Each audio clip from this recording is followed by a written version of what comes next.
और राहुल, जर्नी की सारी तैयारी कंप्लीट है क्या? फुल्ली रेडी, बस प्रिंसिपल सर की परमिशन बाकी है। पिछले 7 महीनों की रिसर्च के बाद पॉसिबल हो पाया है। काफ़ी अमेजिंग होगी वैसे हरियाणा की जर्नी। बिल्कुल।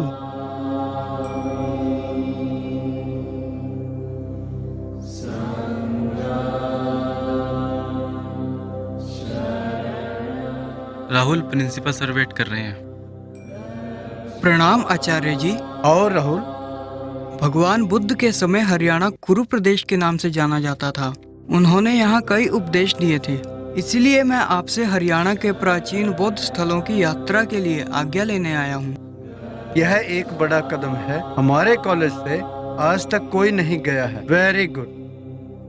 भगवान बुद्ध तुम्हारी यात्रा मंगलमय करे। धन्यवाद आचार्य जी।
जो अशोक स्तंभ आपने कोटला दिल्ली में देखा हुआ है, पहले हमारे गांव में था। फिरोज शाह तुगलक 800 साल पहले इस स्तंभ को दिल्ली ले गया था। हमने अब यहाँ इस पंचायत भूमि पर दिल्ली वाले स्तंभ को बनाने का बीड़ा उठाया है। यह सारी जमीन अशोक पार्क के लिए छोड़ी गई है।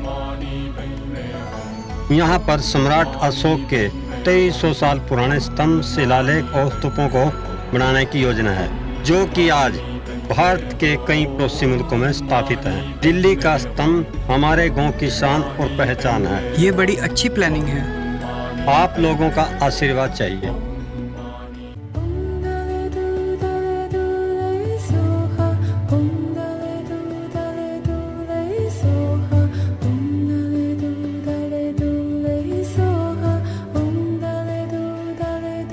इस पूरे किलोमीटर के एरिया से बौद्ध संस्कृति के प्राचीन अवशेष मिले हैं। 2000 साल पहले बौद्ध भिक्षुओं ने यहाँ कई बौद्ध विहार बनवाए थे। महायान संप्रदाय के भिक्षु यहाँ पर रहते थे। ये सीढ़ियाँ पूजा स्थल में जाती हैं।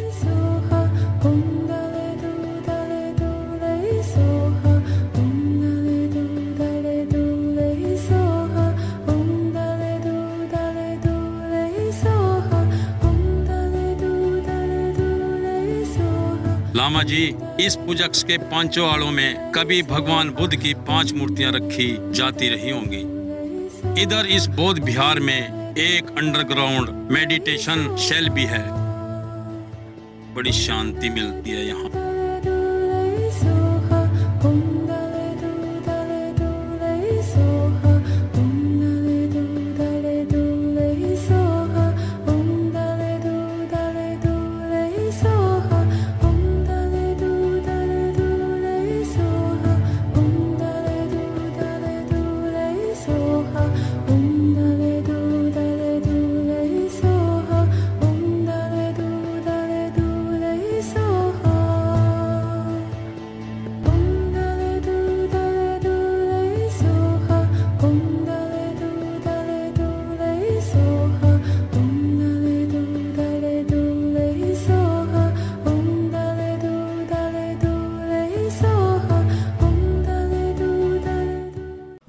Benza Satum, Benza Satum, Benza Satum, Benza Satum, Om Benza Satum, Om Benza Satum, Om Benza Satum. Welcome Lama Rahul जी।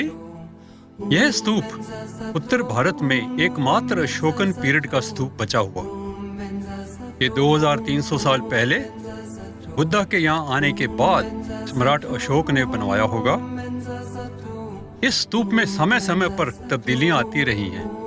सम्राट अशोक के समय ये एक ठोस गुंबद के समान रहा होगा और 300 साल बाद कुषाण काल में यह डिजाइन तैयार किया गया जो आज आपके सामने नजर आ रहा है। ये है रथिकाएं। इस स्तूप के चारों ओर 4 रथिकाएं हैं जिनमें भगवान बुद्ध की मूर्तियां पूजा के लिए रखी जाती होगी। वहां देखिए ऊपर एक आला है जिसमें बुद्ध का अस्थि कलश रखा जाता था। इतिहासकार देवेंद्र हांडा जी ने इस स्तूप को रीडिस्कवर करके यहाँ का गौरव बढ़ाया है। तब ये एक मिट्टी का टीला लगता था। कभी अपने समय में इसका बड़ा आध्यात्मिक महत्व रहा। जी, मेरा सौभाग्य है कि मैं इतने प्राचीन स्तूपों को देख सका।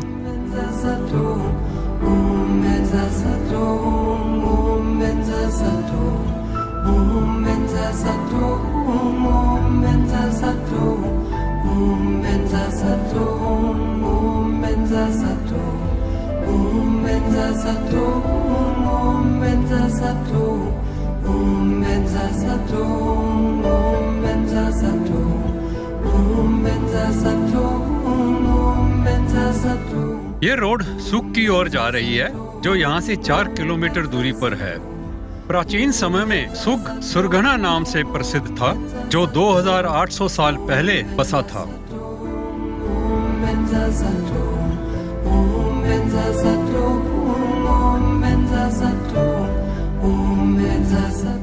कुछ समय पहले खुदाई के दौरान यहाँ से प्राचीन वस्तुएं मिली हैं। आज भी इस टीले में प्राचीन सिक्के, मूर्तियाँ और मिट्टी के बर्तन भी मिलते हैं। बुद्ध ने यहाँ पर कई धर्म उपदेश दिए थे।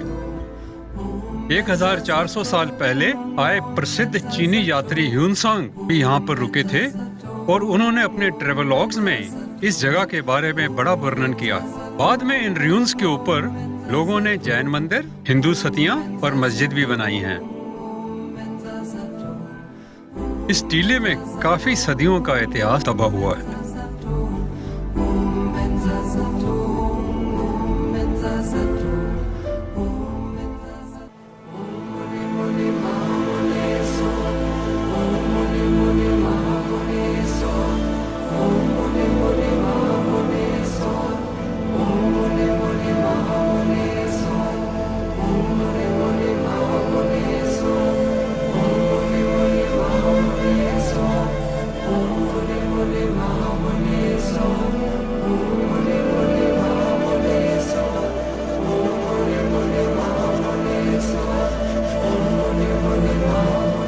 यह स्तूप कितना पुराना है अशोक जी?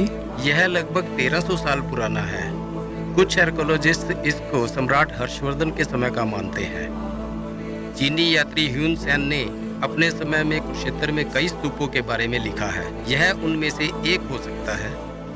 खुदाई में यहाँ मिट्टी के पूजा के बर्तन भी मिले हैं जो कि महायान संप्रदाय की ओर इशारा करते हैं। ब्रह्म सरोवर के घाट पर यह बौद्ध स्तूप अपनी अलग पहचान बनाए हुए है।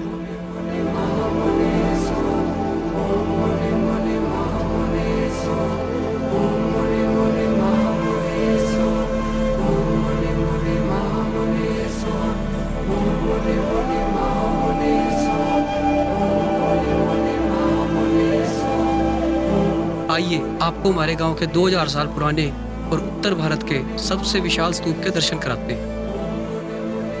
लोकल लोग इसको पुराना जरासंध का किला मानते हैं। कुछ लोग इसमें खजाना दबा होने की भी बातें करते हैं।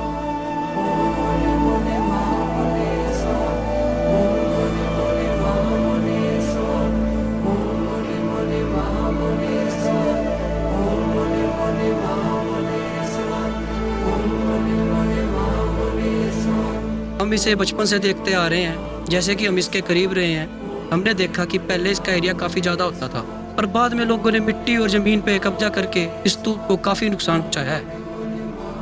इस विशाल स्तूप को देखकर अंदाजा लगाया जा सकता है कि यहाँ बौद्ध धर्म से जुड़ी कोई विशेष घटना घटी होगी।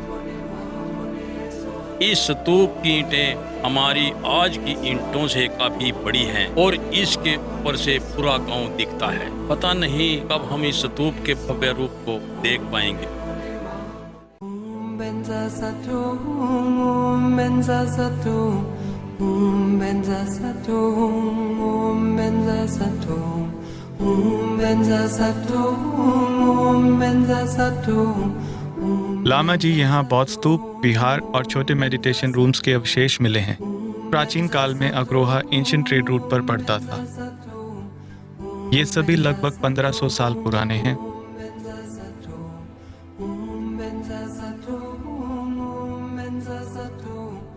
ये छोटे मेडिटेशन सेल हैं जिनमें बौद्ध भिक्षु बैठकर घंटों मेडिटेशन करते होंगे। बड़ी पॉजिटिव वाइब्रेशन है यहाँ पर, मन लगता है। ये 8 मेडिटेशन सेल हैं एकदम स्तूप के सामने और नॉर्थ फेसिंग है, जो कि वास्तुशास्त्र के अनुरूप है। यह बौद्ध विहार की दीवारें हैं। यहाँ पर बौद्ध भिक्षु रहा करते थे। स्तूप के ऊपर बुद्ध की अस्थि कलश के लिए स्थान साफ नजर आता है।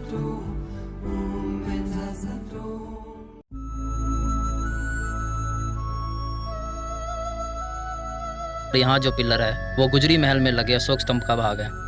इसका डिजाइन और पत्थर गुजरी महल के पिलर से मेल खाता है। इस पर फिरोज शाह तुगलक ने अपनी वंशावली लिखवा रखी है। इतिहासकारों के अनुसार सम्राट अशोक का पिलर भी यहीं कहीं आसपास उखाड़ कर लाया गया होगा और बाद में इस पर बलुआ पत्थर जोड़ दिया गया। इस पिलर पर आज भी कुछ ब्रह्मी लिपि के अक्षर देख सकते हैं।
कभी सोचा न था हरियाणा की पावन भूमि बौद्ध संस्कृति को भी सजाए हुए है। शत शत प्रणाम हरियाणा की भूमि को।